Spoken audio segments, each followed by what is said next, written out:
The following is an MTN News original report. I hardly believed it was happening. Oh my gosh. The images are haunting. Homes tossed into rivers, roads washed away, and America's first national park torn to unrecognizable pieces. Don't know that there's one person in Red Lodge that didn't suffer financially. Tonight, previously untold stories from Montana's 500-year flood. With everything going on in this world right now, people do care, and we saw that firsthand.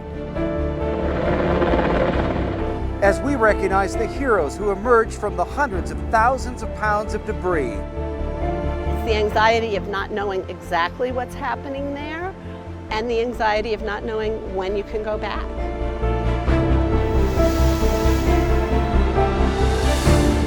Montanans helping Montanans as communities are still rebuilding 1 year later. Tonight we bring you Troubled Waters, the battle back.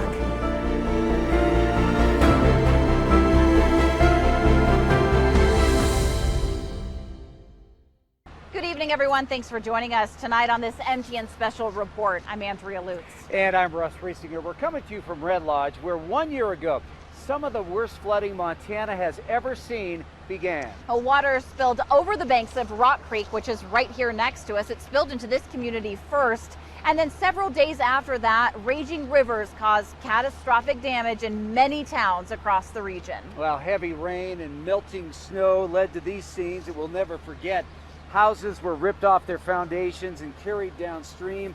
Roads and bridges were destroyed. 1 year later, much of the damage has been repaired, but there are still many families and communities trying to rebuild. This home at the corner of 19th and Broadway is a prime example of that. This used to be a bed and breakfast, and take a look, you can still see the branches and all of the debris that's lodged in that building. It's just a reminder of how high the flood waters rose. It's also something one woman just down the street from here dealt with a year ago as well.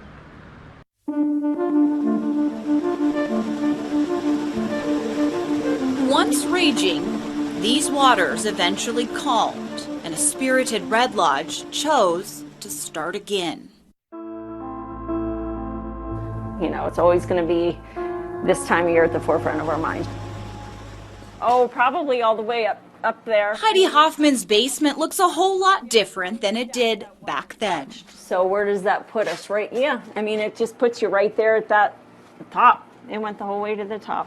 That's how high the river rose. The water was up to the basement door. This is Red Lodge Main Street. She, like many, was overcome with grief. I cried over a lot of those things. But somehow, she also felt lucky. I was just so thankful that nothing happened to the house. And that does change your perspective quickly. And of course, we saw others not so fortunate. It just was way too much for any house to handle. We got a knock on the door that said we should evacuate. And of course, we didn't right away. We just kind of watched. Heidi remembers it all so vividly. It really didn't seem bad, but we didn't know what was going on further. That wasn't communicated. It was just, you know, hey, there's a potential for the water to be coming down Broadway. You need to evacuate. Little did they know, upstream, a catastrophe was brewing. By the time we got home, we couldn't even get to the house. Red Lodge played front and center to it all. And you just don't know how the course that Mother Nature's going to take. The numbers were staggering. 300 homes evacuated, 150 flooded. I don't know that there's one person in Red Lodge that didn't suffer financially. But Mayor Kristen Cogswell says the community found strength. One of the things, though, that will always stick with me is how people came together to do the best they could. And I think that that would happen under any circumstance, and I'm very proud of our community to see that it did. For Heidi, strength first met pumping massive amounts of water from the bowels of her basement. Water everywhere out in the yard. It was just like a river everywhere. Then sandbagging, which the community did a lot of this year. But it was fast moving for sure. Heidi lost many precious possessions. Stuff. It's all replaceable, except the memorabilia, of course, but. When the river changed its course, it changed the lives of those living here. but it left behind lessons for another year ahead. Maybe as time goes on, you will rest a little easier, but I'm sure that, it's always going to be this time of year at the forefront of our minds, just not knowing. It's almost hard to believe, but water was pouring right down Broadway here in Red Lodge. And with hundreds of homes and businesses underwater and dozens of people in need of rescue, you can only imagine what a chaotic week it was for first responders. Tonight, for the first time, we want to take you inside those terrifying moments through the ears of dispatchers. MTN's Kelsey Marison helps describe what that fateful week was like. 1 year ago, the streets here in Red Lodge looked a lot different. As water rushed through the town, citizens frantically called for help. Now we're taking a look back at those calls and the Carbon County dispatchers who connected first responders to the areas that needed them the most. Life can change in an instant. 911, what's the location of your emergency? As water poured north through Carbon County, last year's massive floods showed just how fast things can go south. It's going to need a helicopter, and they're going to get swept away out there. You're afraid for them, but you can't let that get through. 911 dispatchers had to think quickly and carefully to ensure help got to the right places. The house on the corner out here, the porch just broke off and there's water starting to come down the street. You have to be that calm, still voice in the background saying, we understand, we know your situation, and we're going to get you help as quickly as we can. Shauna Knox knows that all too well. She's a Carbon County 911 dispatcher that dealt with navigating the flood firsthand, all while short-staffed. Carbon County Sheriff's Office, this is Shauna. My family's stranded, my parents are elderly, how do we get them out?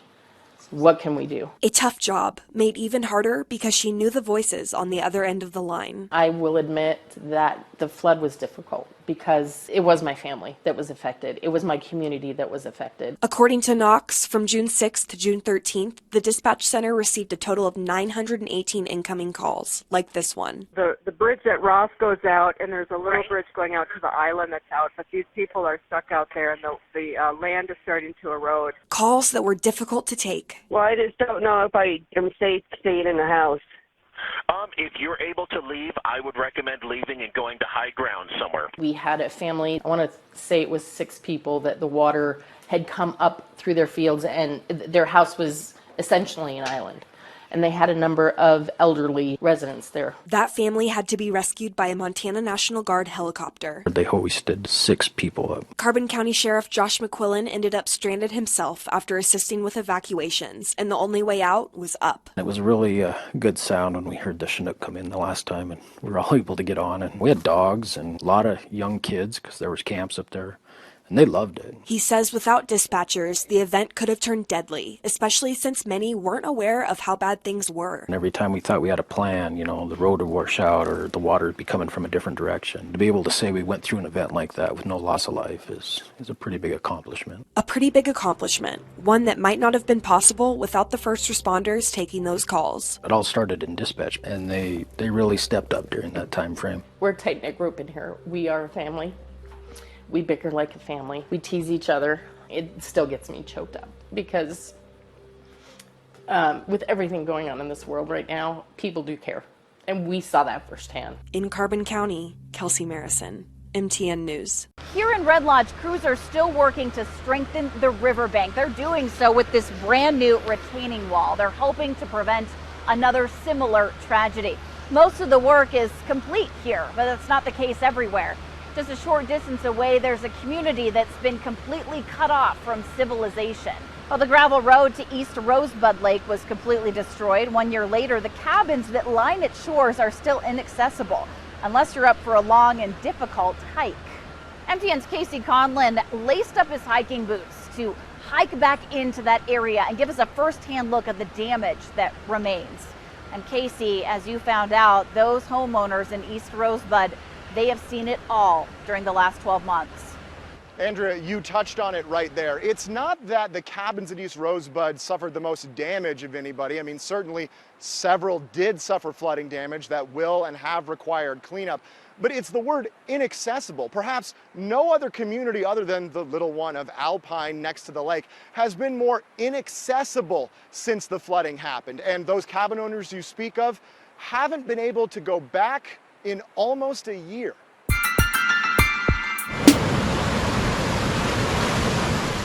Is this the longest stretch in 30 years that you haven't been there?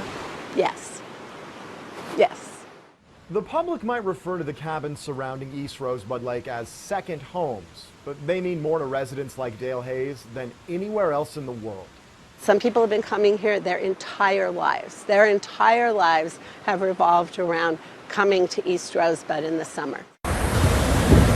Last June, that access was cut off, first from the inside. Hayes took this video aboard a National Guard Chinook helicopter that rescued those stranded at the lake after floodwaters overtook many sections of the Lone Road to Alpine. The cars left there were eventually airlifted out one by one, including Hayes' blue Subaru, which now sports a dynamite new bumper sticker. Hayes and many others hiked the 3 miles into Alpine last September when water levels had receded, but most haven't been back since. You know, we're all kind of suffering from craving to be at our cabins. So instead, East Rosebud Lake Association President Teresa Erickson has been working the phones from Billings, and she's making progress. The thing I feel the most about this whole experience is just grateful. In a surprising twist, a handful of government organizations worked quickly to appropriate money to fixing the East Rosebud Road. Hayes, myself, and my dog walked in from where the road ends. Oh, this is interesting. There's no more pavement, instead a boulder field, but one that is getting smaller and smaller thanks to these large machines breaking up the big rocks, the start of a new path. After about a mile, our journey came to an abrupt halt at the rushing waters of East Rosebud Creek. What are your thoughts about what we're looking at right now? It's a lot more water than it used to be, and it's a lot wider than the old 2-mile bridge used to be. 2 Mile Bridge, aka 2 miles from the lake. A year ago, it only spanned this far. Now, you can see the other side of the road right there as I point. The construction crews on site say they're a couple of weeks away from putting together the pieces of this new bridge and rolling it across. Though full access to the lake is still likely months away, it's the biggest hurdle left to giving one of Montana's true gems back to the people. For people from the surrounding area, coming to East Rosebud is also where they've been camping, where they've been fishing, where they've accessed this incredible wilderness, and to not be able to do that is difficult.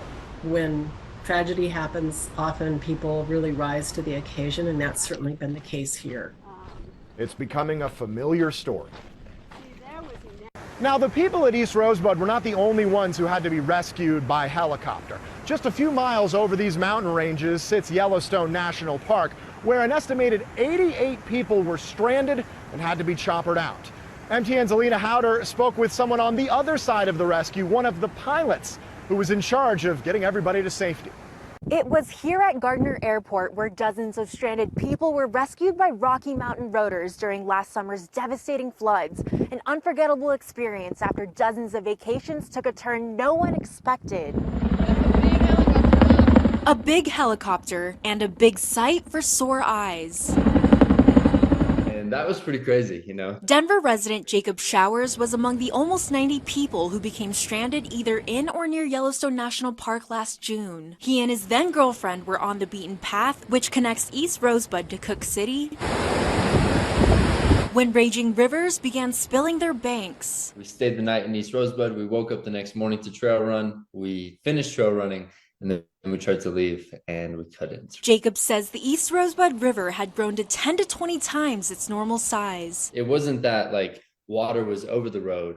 It was that there was no road at all anymore, like in 3 different areas. This meant Jacob and at least 60 others were stranded at the lake, not knowing how or when they'd be able to leave, with little connection to the outside world. For the next 3 days, we basically like cut firewood and rationed food and like did inventory of everything and like took out stuff from like the freezers and the fridges so that it didn't go bad. On day 3, they heard the sweet sounds of helicopter blades.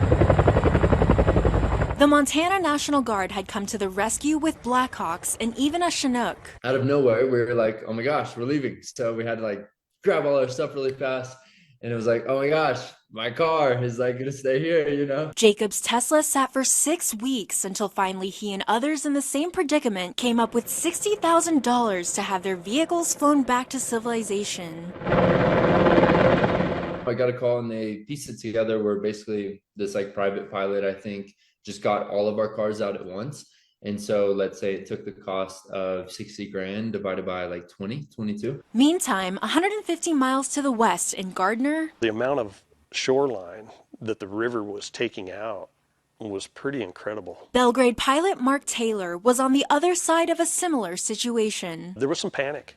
There was some panic from people over there. The Yellowstone River had washed away all roads leading out of Gardner, leaving tourists stranded in the town. Mark and his team at Rocky Mountain Rotor spent the next several days flying one person after another, around 40 people total, to safety. Among them, a pregnant woman and several senior citizens. As soon as people were in there and we lifted off, you would think that we were leaving some type of a war zone or something with them because they were so excited to be moving. Nobody went in the water that I know of that got hurt during that. It's pretty amazing. While the floods are now a distant memory for many, it's an experience neither Jacob Showers nor Mark Taylor will forget. And Showers is already planning to return to pick up where he left off after his vacation was cut unexpectedly short. As soon as there's a road built to East Rosebud, I will be back for sure. In Gardner, Alina Howder, MTN News. The floods left behind images that we have rarely ever seen before. Houses ripped off their foundations and swept into rivers. And trees, they were toppled, of course. Bridges, just like the one we're standing in front of, were just completely wiped away. Of course, our Montana rivers had a bunch of debris. Hundreds of thousands of pounds of debris was flooded into those rivers. Of course, though, eventually, somebody had to clean it up. Well, tonight, MTN's Diane Parker takes us through that process and where it stands now.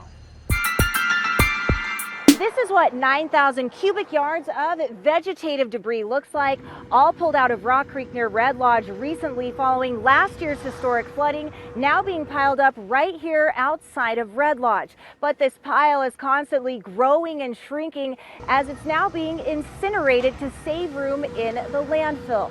All in all, up to 100,000 cubic yards is expected to be cleaned up. I'd gone to Billings for a dental appointment in the morning. And when I came back, we didn't have any trees. 1 year later, those folks who lost their waterfront trees or worse are still in the thick of it, rebuilding and reinforcing riverbanks right in the middle of spring runoff. Right now we have hired someone to make a sloped bank that protects our property. The official Army Corps of Engineers permit says Brooke Flynn's property lost more than 200 cubic yards, about 10 horizontal feet of her lawn gone, as Rock Creek undercut the bank. We actually had a small building that got jammed out in the middle of the creek and funneled the whole current into our bank.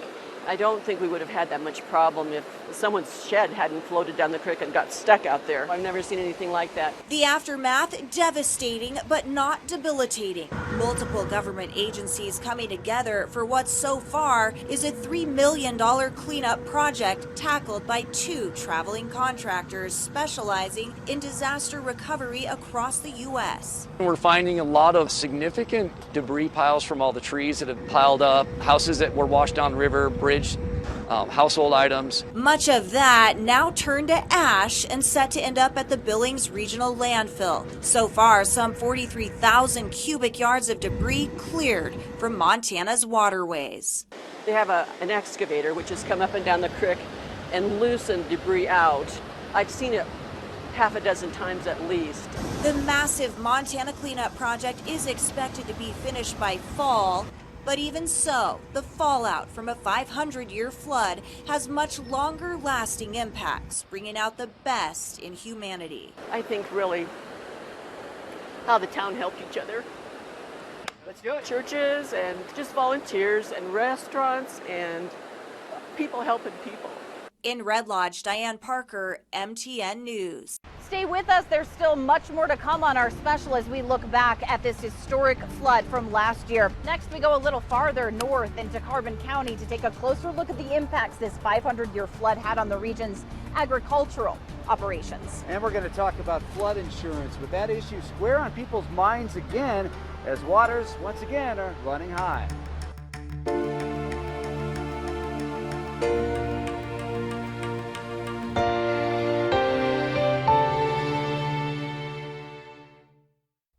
We now return to troubled waters, the battle back. Rock Creek may have been the first flooded waterway here in Carbon County last June, but the Clarks Fork of the Yellowstone soon followed. It hit Fromberg the hardest. Nearly half of the homes there experienced some damage, and many of the people did not have flood insurance. And some of the farms and ranches outside of that community were very badly damaged. Well, they say that a year later, they have still not received the financial assistance that they were hoping for. Tonight, our Haley Monaco has more from those communities. Last June, this feedlot was literally underwater. The water was flowing higher than my head, and the catastrophic floodwaters turned the lives of many farmers and ranchers upside down, including Danny Dorval's. Last year, half of Fromberg was consumed by water. It was just crazy what that water did. Hopefully once in a lifetime deal. I don't want to go through it again. When the Clarks Fork of the Yellowstone River rose to unprecedented levels, it swallowed properties and ripped fences, bridges, and even homes into its ferocious waters. To see all the damage could happen in a series of 24 hours, I mean, it was unbelievable. Danny Dorval is one of dozens of Montana farmers and ranchers left picking up the pieces, not really knowing where to turn for help and still struggling to navigate massive layers of red tape blocking them from assistance. We didn't have any luck with FEMA. We turned in the application and it was denied because it was agricultural purposes. Nearly 1 year later, you may not be able to tell just how destroyed Dorval's feedlot was, but it certainly was. And Dorval says things like repairing fences, work still being done, couldn't wait for any kind of financial assistance. The last calves were showing up as we were building fence that night, so they had a place to be. Unfortunately, I think a lot of people are getting tired of waiting, so they're just going ahead and trying to do what they can do. And just down the road from Dorval's, it's a similar story. The Stetson Ranch is also still repairing all that was lost after the river wiped out their broodmare barn, fencing, and arena. This is where all the quails were out in here in the arena. Jay Stetson took a proactive approach, moving his barn to higher ground. Probably the wisest move is to move everything up here. But it was a move that cost more than $200,000, and it's money that will not be reimbursed. They wanted it replaced back where its original position was. Well, that's the most asinine thing I've ever heard. Adding insult to injury, the Stetsons applied for Farm Service Agency assistance last year and were just recently denied. When I went and talked to them 2 weeks ago, they told me now, because I moved locations, that we'll get no assistance. A frustration still felt by many 1 year later, farmers and ranchers left to pick up the pieces of devastation on their own. This whole valley is a small piece of the whole pie, but it's viable and it's an important piece. They have kind of a plan for fire, but there's nothing for flood. So when this happened, I think it kind of was a wake-up call to everyone. In Fromberg, Haley Monaco, MTN News. Flood insurance has become a hot topic over the past year as hundreds of flood victims try desperately to get back on their feet. MTN's Augusta McDonald dives into the challenges that victims face and where they go for help. Many lives were changed that day, some forever. Mike Kinsey, who lives here, didn't have flood insurance, and it's making both the emotional and financial recovery almost impossible. It seemed like everyone in the world watched this video a year ago, as Mike Kinsey's Park City home was crushed into the Yellowstone. The home was recently recovered and piled with other debris, but he still owes $250,000 on it. He paid thousands in flood insurance for decades, and his home was zoned into the floodplain, but he won't receive any of that money. The house hasn't moved, but they changed the floodplain. In 2016, Kinsey's house was drawn out of the floodplain, and he says he didn't know. When he refinanced his house in 2019, he didn't have a policy. So, here I sit. I still owe the mortgage company $280-some thousand for a piece of property, the house that's no longer here.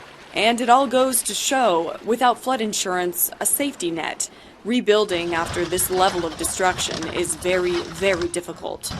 So what does this mean for the average homeowner? Always starts with the FEMA flood map and their zones that they publish semi-annually. Riley Pariseau is an insurance agent with Stockman Insurance. He says you can go online anytime to see which zone you live in with several levels of risk to consider. If you're looking to get a mortgage to buy a new home or refinance your existing mortgage, flood insurance is typically required. Other factors include what your elevation of your property is located in. If it's in a lower plane, obviously you're more prone to having flood impacts. They also look at the total value of your property.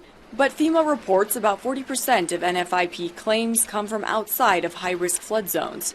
So what does this mean? When it comes to low-risk areas, obviously no one thinks that they're ever going to be impacted by a flood, right?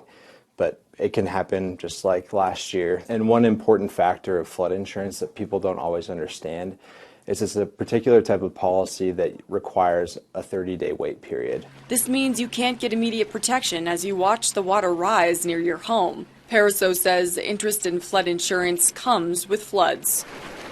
I'm trying to figure out what in the world is going to happen to me here. Am I going to wind up homeless? I can't see how I can possibly pay $250,000 for this when I was with no house on it. It's absurd. In Park City, Augusta McDonald, MTN News. Well, last June's flooding washed away hundreds of roads, and many of them, like the one you see here behind me, have still yet to be repaired. Now, one of the largest businesses affected by all the flooding was the Stillwater-Siboney mine. The road into that mine was completely washed away, and it closed the mine down for a short time. But with a value of over $5 billion, the mine threw its significant resources behind a solution, carving a temporary road through private land to resume business. The actual road to the mine and nearby Woodbine Campground is still closed to the public. But tonight, our Charlie Kleps takes us beyond the roadblocks for a better look at that damage. For much of the past year, driving this road by the Stillwater mine has been impossible after last summer's floods washed away a large portion of the road. It completely changed the landscape up here, not only impacting the mine, but also many homeowners in the area. It was pretty devastating. Devastating is the only way to describe these images following the historic floods last June. The raging water destroyed not only the Stillwater Mine Road, but also cost Ted Blazina and his family their cabin. Our original emotions was we lost everything we had up here. I mean, everything. And he isn't exaggerating when he says everything. Their cabin, which used to sit right where he is standing, was ripped off of its foundation and carried downstream. Because the river had changed course, he didn't know if they would even be able to rebuild. Before the flood, you could not see the mine from our property, but you can sure see it now. Today, Blazina is in a better headspace, amazed at the progress made this spring. I'm feeling a lot better about what's happened up here in terms of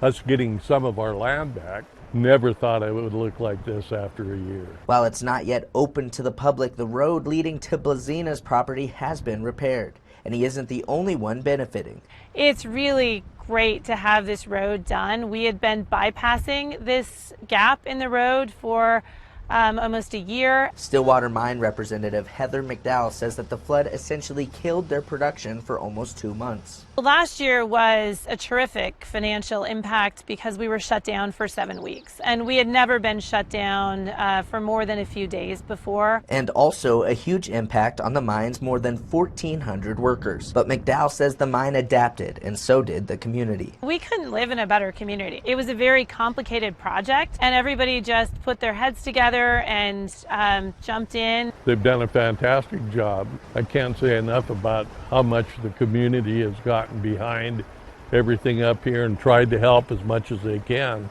This is the first time our crews have been able to reach the mine since before the floods, and while this section of the road won't reopen to the public for at least several months, Blazina and others are hopeful that life in this beautiful valley could soon look much like it once did, and he's hopeful his family will one day be able to rebuild.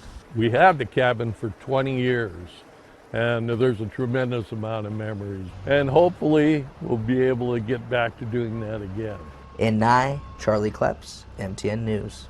Coming up, we'll head inside as the Q2 weather team looks at the perfect recipe that led to this 500-year flood event. We'll be right back. You're watching Troubled Waters, The Battle Back. Over the past year, we've seen countless stories of flooding devastation in communities all across our area, but we've never really told you how it all happened. For that, we turn to Chief Meteorologist Ed McIntosh and the Q2 weather team.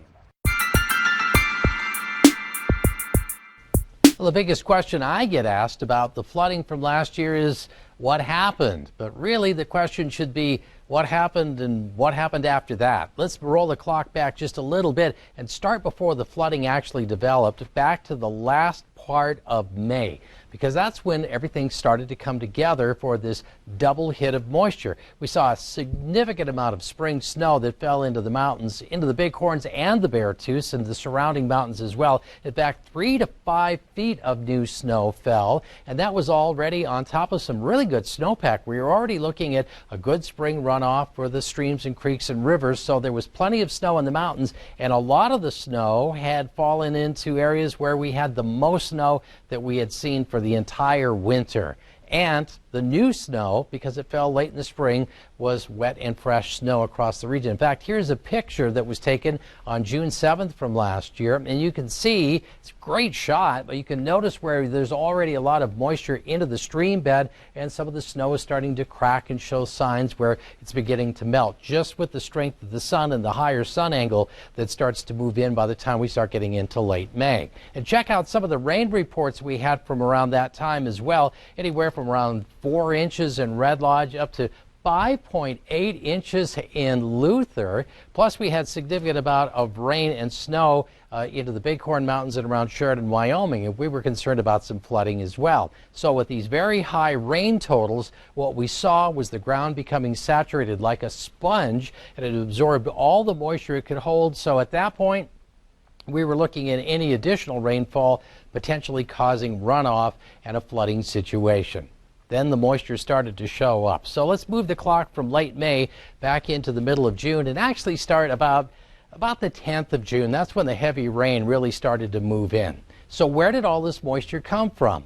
Let's take the Mississippi River as an example. It goes from Minnesota, and by the time it flows down into the Gulf of Mexico, we're looking at it with an output of about 600,000 cubic feet per second. It's the 15th largest river in the world. So take all of the moisture, if you can imagine taking the moisture out of the Mississippi River and then just evaporating it up into the atmosphere and creating an atmospheric river. So it's just a line of water vapor, a narrow area where instead of taking water from the land and feeding it into the ocean, we're taking the ocean over the land. You might remember some of the heavy snow that we saw in California this last winter, record-setting snows that caused flooding for quite a while, caused by an atmospheric river.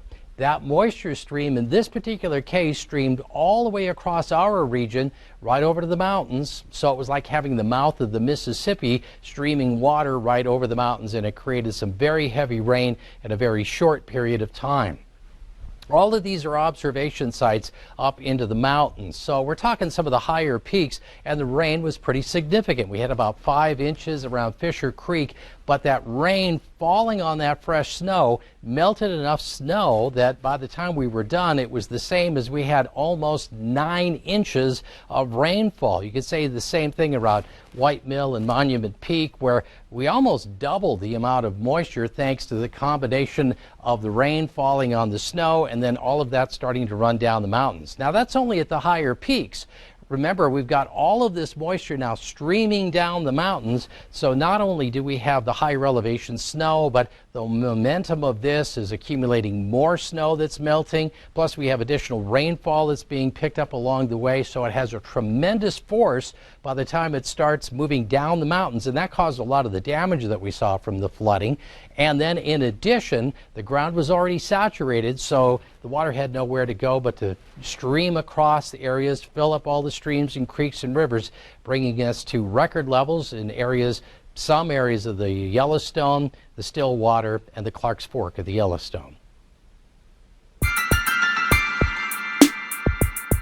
The flooding that ravaged Montana at this time last year was called a 1 in 500 year event by the U.S. Geological Survey. All that heavy rain rapidly melting the mountain snow. Now, hopefully we'll never see anything like this again in our lifetimes, but one well-known climate scientist who I talked to says observable changes in our weather will make severe flooding more of a threat in the future. A fair number of these trends are already pretty well established compared to 2007 when we wrote that report. Dr. Steve Running has been on the forefront of climate change research. That almost all that new heat being trapped is going into the ocean.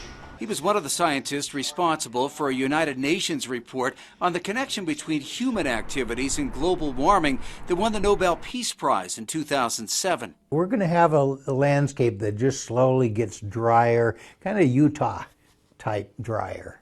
He believes Montana will become even more susceptible to drought and wildfires in the future, but also to floods as temperatures continue to warm. It's difficult to talk this through in a simple way, but the warmer atmosphere can hold more water vapor, and it can then generate an engine for more intense rainstorms.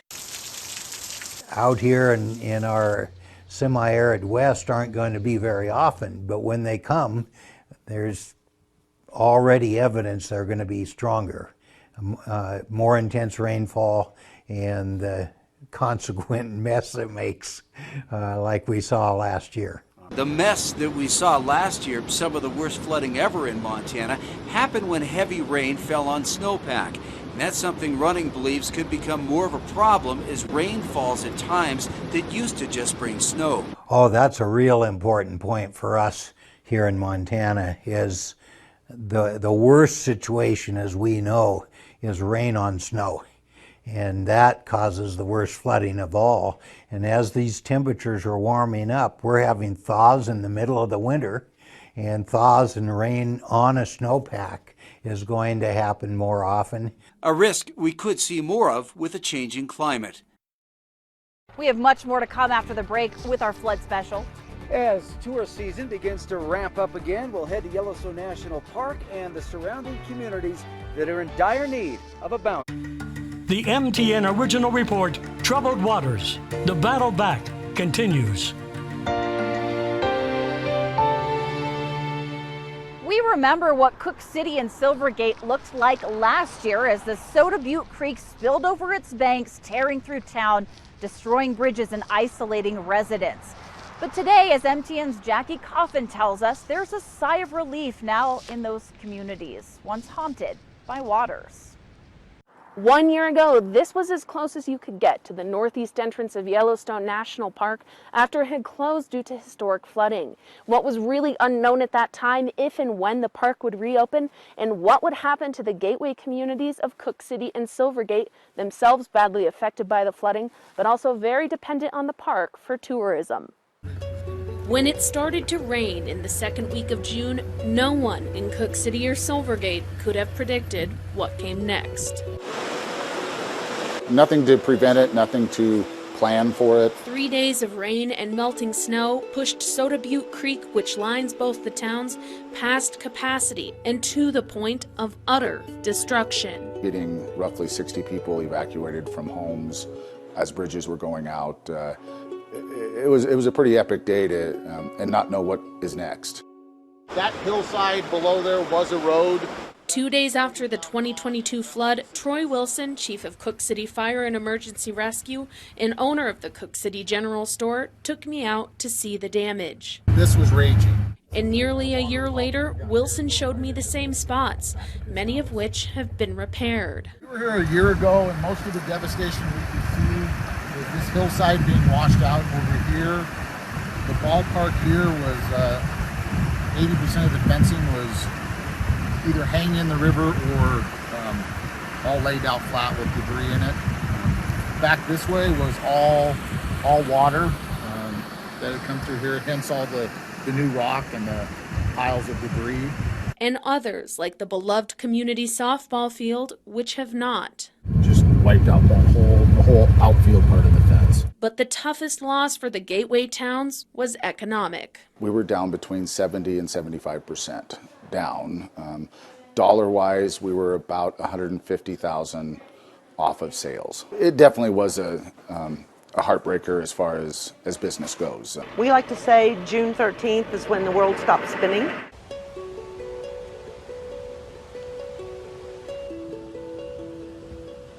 The towns and their businesses just 3 miles from the northeast entrance of Yellowstone Park sat watching as the park closed all access for visitors on June 13th. Roads to the iconic Lamar Valley were completely washed away. The northeast entrance finally reopened in mid-October, but the damage was done. It takes an event like that to realize that when you're a gateway community and the gate is closed, you're done. Already, summer tourism shows signs of being back, and these businesses are optimistic. We're surviving all right, and Cook City is a great place. In Cook City, Jackie Coffin, MTN News. Well, the Beartooth Highway was one of many roads leading into Yellowstone National Park that were damaged by the floods.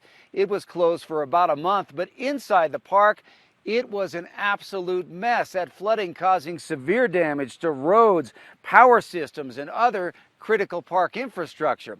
In fact, construction is underway right now on a whole new road there. Tonight, MTN's John Shear takes a look at this massive undertaking as Yellowstone looks to rebound. This video, shot by a park ranger last June, shows the immense power of the floodwaters. You can see a demonstration of that destruction just a short walk off the north entrance road. The pavement drops away, eroded by the force of the water. A new road on a different route now takes its place. We made the best out of one of the worst possible situations. Park Superintendent Cam Shawley ticks off the recovery efforts in just the past year. Large parts of the northeast entrance road are now rebuilt, but some is still under construction. That continues to see erosion from the river down below. The contractor will be blasting next week to get that road moved in. But I think they've done a tremendous job of fixing this so people can still come. We set very aggressive goals last year. If we hadn't gotten them done, we'd still be closed. This hill right behind me was pushed back so that the road right over here could be moved away from the eroded edge of the river. Now, last fall, this hillside was just covered with heavy equipment doing the work. Now, it's just waiting for the grass to start growing. The amount of work that's gone on since last, July through October, it's just unbelievable. And even though there are long waits at construction zones, Shawley says complaints are few. We'd be glad to do that just for the privilege. It's a lot better than closing it completely down and we couldn't come this year. There are construction waits just outside Mammoth on the Gardner River until the end of June. Also on the Yellowstone River Bridge just east of Roosevelt Junction and in the Lamar Canyon. Work is set to finish soon on a sewage treatment system for Mammoth, so the hotel and restaurants there may reopen. Everyone that played a part, and that includes the public who supported us, really should feel good about where we are. In all, it will cost nearly $1 billion to repair the damage from last year's flooding. In Yellowstone National Park, John Shearer, MTN News. A local hotspot in the park was destroyed by that flooding, and now nearly a year later, the fate of the Boiling River seems to remain permanently closed. The Boiling River is a spot on the Gardner River where a spring of hot thermal water meets the cold river, and people piled rocks to mix hot and cold waters into the soaking pools. A longtime local favorite, the Boiling River was already closed due to COVID-19 when flood waters hit the Gardner Canyon. Well, the flood rechanneled the river and destroyed the soaking area. The Park Service says it's unknown if or when the hot spring could be reconstructed, and that swimming is not allowed or even possible in the area. But hot springs lovers remain hopeful the Boiling River could return. Possibly it's not the same, but it doesn't mean that it's gone. Know that we're not trying to be the fun police. If there's a closed area, it's for a reason. Another issue with accessing the Boiling River, the highway in the Gardner Canyon was destroyed. To open Yellowstone back to visitors, the Park Service revamped the old Mammoth Highway, but that sits high above access to the Gardner River. The water didn't stop at the park boundaries. Coming up, we head to Livingston to see how the seat of Park County is still picking up the pieces a year later.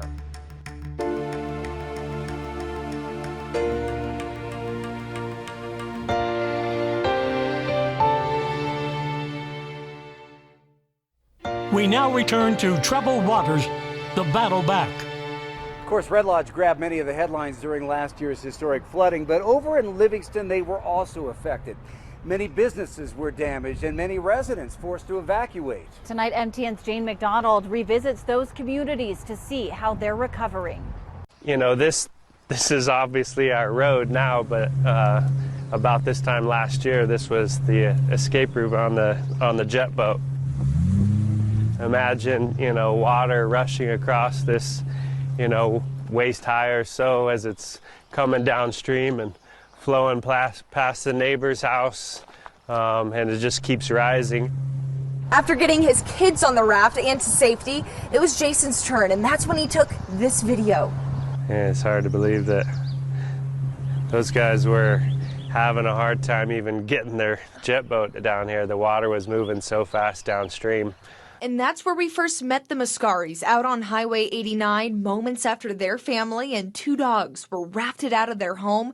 And today we retraced the steps leading up to that evacuation. Beginning of the day, we were bringing in some more sandbags, realizing how serious it was. And I actually was walking out and waiting with a stick trying to find where the holes were, and I fell to a spot right up ahead here that was almost up to my neck. Their home, with a postcard view of the river, is set with a flood wall, and the family has dealt with serious flooding in the past, but Jason says that this was unlike anything he's ever seen. Everything on the first floor of the house ruined, but it could have been a lot worse. My neighbor's home, which is unfortunately no longer here due to the flood that was so significant to them. They had to tear down their house, which is pretty heartbreaking. Oh gosh, I mean, that could have been us, right? I mean, anybody here on this whole stretch, there's so many people that were affected. The Mascaris only moved back into their house in May, but despite all of the hurdles, it's a positive mindset that Jason says made a difference. And people were always, aren't you scared about the river? So no, I've lived here 20 years. I know it's going to be fine. You know, to have that positive mindset really kind of helped my whole family get through it too. You know, the river's rising, but we're going to be okay. In Livingston, Jane McDonald, MTN News. Stay tuned, we're back one more time to meet some of the heroes this devastating flooding brought to life. You're watching Troubled Waters, the battle back. I do want to thank you for watching our MTN special tonight, Troubled Waters, the battle back, as we revisit these communities devastated by floodwaters. But before we leave you tonight, we asked our viewers to nominate heroes who came out of the darkest times of those floods. And tonight we're honoring some of those heroes. Thanks for watching. Have a great night.